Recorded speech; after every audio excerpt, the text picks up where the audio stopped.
Lyudmila came out of the entrance. Tears blurred my eyes. I stumbled to a bench on the playground and sat down heavily on it. She pulled her cloak closer around her. Although June was approaching its middle, the evenings and nights were cool. The heat promised by weather forecasters never came. She shivered, put her hands in her pockets. He'll sit here until he freezes completely, and then what? Where to go? I lived to see my son kicked out of the house. She gave a lost sob. I have lived in this house all my life. From here, I went to the registry office, brought my son here from the maternity hospital. Son. Mom, my class and I are going to St. Petersburg for the May holidays, Alyosha said from the doorway, throwing his backpack on the floor. Mom, do you hear? He was already standing in the kitchen doorway and looking at his mother, peeling potatoes at the sink. Looking at her petrified back, Alyosha already realized that he was unlikely to go to St. Petersburg, but still made another attempt. Mom, will you give me some money? What is it? He asked, trying to make her hear him over the noise of the pouring water. How much? Mom asked without turning around. The way there and back, the hotel, money with you for food and visiting museums. Alyosha recited it by rote. How much? Mom repeated irritably, throwing a peeled potato into a pot of water. The spray hit her face, soaked her dress on her chest. Lyudmila threw the knife into the sink in annoyance and turned to her son. I see. Alexei lowered his head and trudged to his room. I don't have any extra money. I don't draw them, I earn them. I need to buy you new shoes for the fall. I barely went to the old ones in the spring. You need to buy a jacket, the old one has short sleeves. The mother's voice caught up with Alexei at the door to his room, pushed him in the back. Alexei closed the door of the room behind him, but the mother's words flew in here, though less legibly. Everyone will go, but I won't, Alyosha muttered to himself. And I also want to go to St. Petersburg, he shouted louder. The voice broke, tears were heard in it from the last forces of restrained tears. Mom could hardly hear him, but it turned out that she answered her son. You'll hit it again. When you grow up, you'll earn money and at least go to America, my mother shouted from the kitchen. Alyosha was swallowing tears. And you ask your father. He didn't buy you an extra toy. I gave cheap cars for my birthday. He doesn't spend a penny on you in addition to alimony. And what will you buy with meager alimony? You're growing up. Everything is burning on you. And how much do clothes cost? It was coming from the kitchen. Alyosha put on headphones, but his mother's loud voice broke through them as well. He wiped his tears with his fist. I didn't think of it myself. When my father left them, he told Alyosha that if anything, he should apply. Here is such a case has come. Alyosha decided not to put it off and call his father. But he didn't have a cell phone. He quietly opened the door, looked out of the room. The mother was rattling dishes in the kitchen, grumbling something under her breath.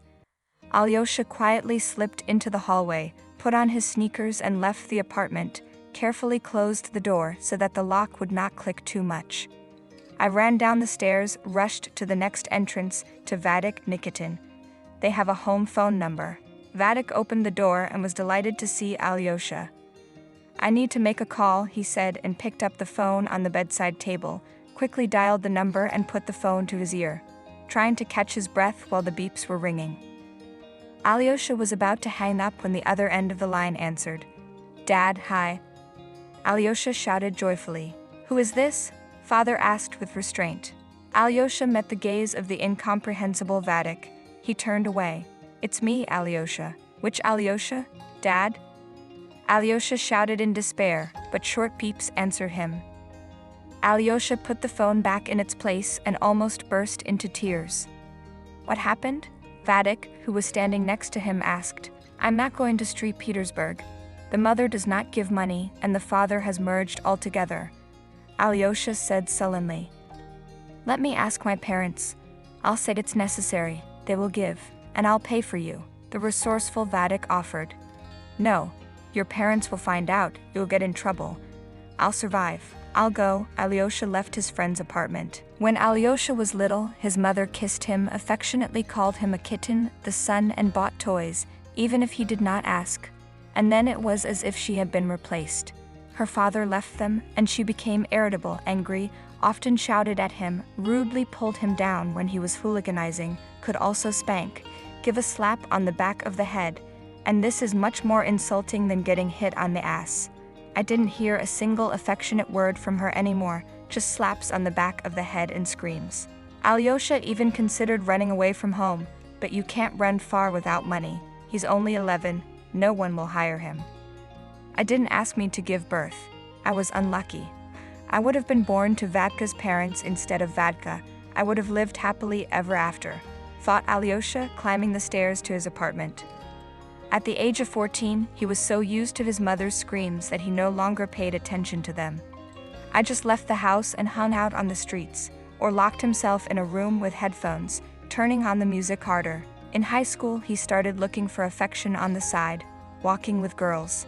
But if the girl refused to kiss, he'd immediately left her, as he always wanted to do with his mother. I came home only to sleep.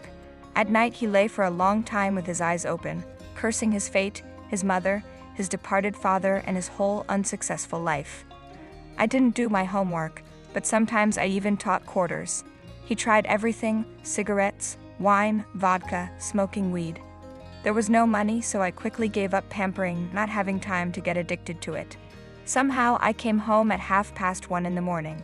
His mother was awake, met him in the hallway, and immediately started screaming. When she swung, about to strike, Alyosha intercepted her hand and squeezed it tightly. The mother gasped in pain. "Don't you dare yell at me, do you hear?" He barked, pushed her hand away, and left the room, slamming the door so that the whitewash fell from the ceiling. But before that, I managed to notice fear in my mother's eyes. She did not try to hit him again, although she still screamed on occasion. Every day the relationship between him and his mother became worse, more intolerant. They were moving further away from each other. Maybe the mother wanted to change something, but she was carried along by the Nerld. Alexei had withdrawn into himself, into his shell, and was not going to let anyone in there. There, inside himself, he is his own master. Now the mother's screams were breaking against the wall of indifference built by Alexei. After graduating from high school, he was almost immediately taken into the army. He was even delighted. It's better to serve than to hang out on the streets and swear with your mother, beg her for money. He will return in a year and will live separately, find a job. But I missed my mother in the army. I was glad of her letters. She dryly described her simple news, ending the letters always the same way: "Take care of yourself, Mom." When Alexei returned home, his mother was delighted, even hugged him, sobbed a couple of times. And then everything went back to the old way. He walked, came home at night, or even in the morning. The mother screamed, cursed, cried. When his mother asked him to do something, he waved away. "I have no time. There is no time." Later, one day he brought home a girl with multicolored hair and a nose ring. She also had problems with her parents. It united them. "Meet my fiancée, she will live with us," he said to his mother, and looked at her so that she closed her mouth without saying a word. He and the girl locked themselves in his room. They even went to bed together, but Alexei did not touch her. Could not? He knew that his mother was not sleeping behind the wall listening. In the morning the girl left, and the mother left angrily. "Are you going to drag girls into the house now? I will do what I want. This is also my apartment. If you don't like it, leave," he shouted, looking at his mother from under his brows and clenching his fists. It took her a moment to grasp the meaning of his words. She blinked a lot. Didn't she hear wrong? Alexei slammed the door, locked himself in his room. And Lyudmila, stunned by her son's words, sank to the floor and began to cry, shaking slightly. Then she threw on her raincoat and went outside. Lyudmila was sitting on a bench and crying. Along with the tears, anger and resentment flowed out of the heart. Why? When did he become like this? I loved him, very. Who else should I love? But we have become strangers, almost enemies. It's all my fault. Myself. After all, he was a nice boy, and I kicked him, shouted, scolded him for every little thing, as if he was to blame for everything. I thought that if he grows up without a father, then you can't babble to grow up a man. And he became ruthless and evil. Kicked me out? She sobbed and raised her face to the darkening sky, saw rare stars. I thought that before the sky was all strewn with them, like dust motes. If you are there, if you can hear me, help me. I do not know what to do. Have pity. Where should I go? She whispered in a broken voice. Tears prevented him from speaking. My throat was constricted by a spasm, as if it did not want to let out words of remorse. But Lyudmila talked and talked, trying to explain something to someone out there in the darkening sky. People were hurrying by, cars were rushing somewhere, and she was looking at the sky and asking for forgiveness.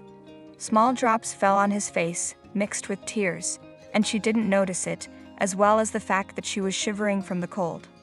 Only when someone put a hand on her shoulder, she froze for a moment and turned around. Alexei was standing behind her, towering over her. Lyudmila shrank inwardly, afraid of who knows what. "Mom, let's go home. You'll get wet," he said. Lyudmila seemed to wake up. Only now I realized how cold I was. I felt that she was shaking.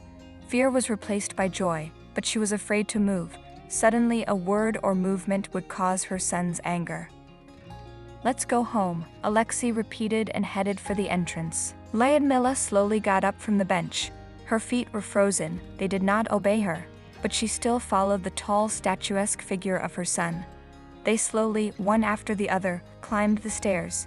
Rustle, rustle, rustled footsteps on the cement floor. It seemed to Lyudmila that someone else was following them. She even looked around, but there was no one on the stairs except them. It was the sound of footsteps bouncing off the walls and shattering.